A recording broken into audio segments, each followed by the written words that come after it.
vos Bibles. mufate bibiliya zanyu. Jean chapitre 15. Yohani igice cya 15. Le thème d'aujourd'hui, demeurer dans la parole. Inyigisho z'uyu munsi ngo tugume mu ijambo. Alléluia. Demeurer dans la parole. Kuguma mu ijambo.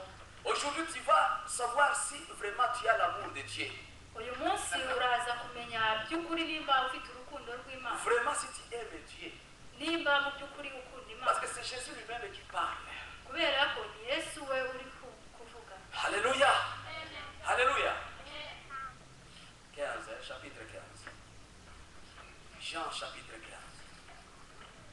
Abafite Bibiliya z'ikinyarwanda ni Yohani 15.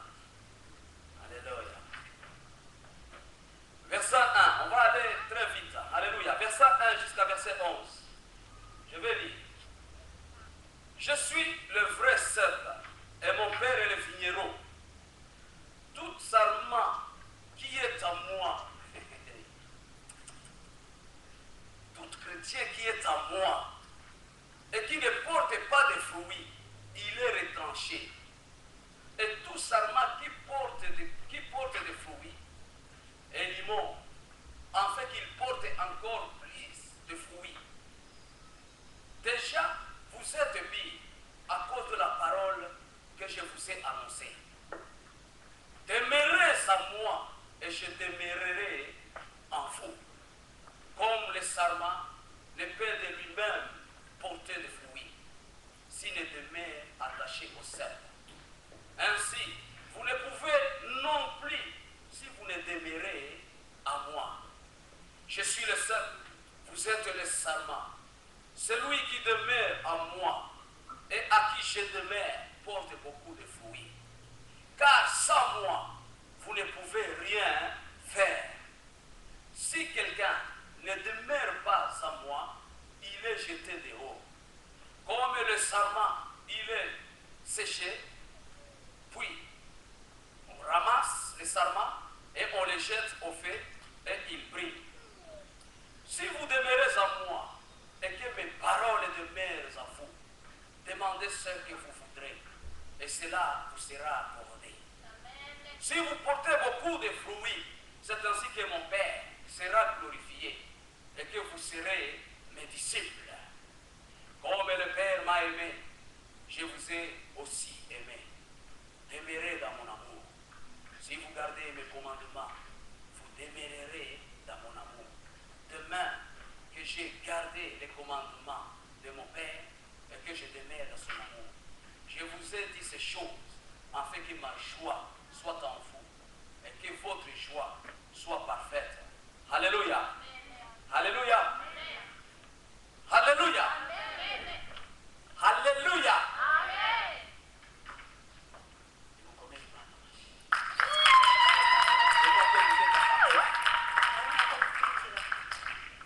Alléluia.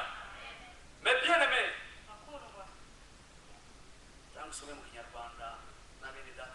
alléluia. Parce que ne vous en faites pas, on sera à l'air.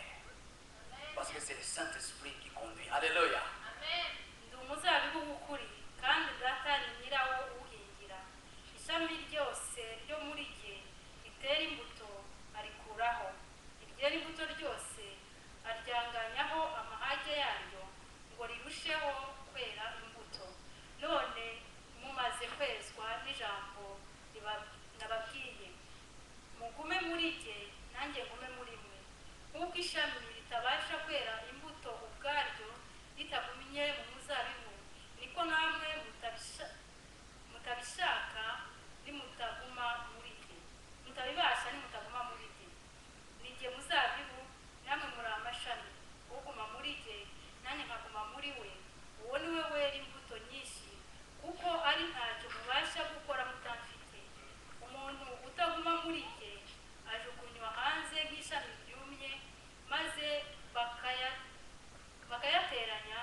avait à ses disciples. bene data uwo ni Yesu Kristo w'i Nazareti yabwiraga intumwa ze Parce que le moment arrivait pour qu'il puisse aller, mes bien-aimés, se donner comme un sacrifice. kubera ko igihe cyari kigeze ko agenda kwitangaho igitambo. Il voyait dans le cœur des disciples qu'il y avait une grande crainte.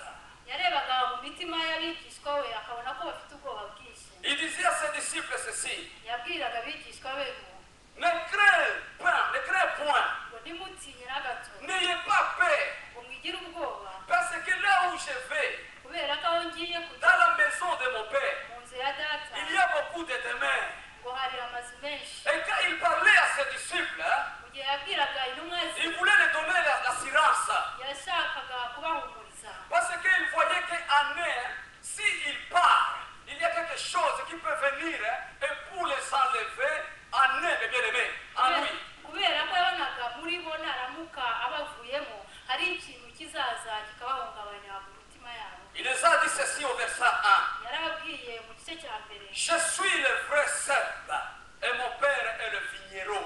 ngo ni jye muzabibu w'ukuri kandi data ni nyirawo uhingira. Alléluia. Ça c'est l'assurance qui commence à les donner, mes bien-aimés.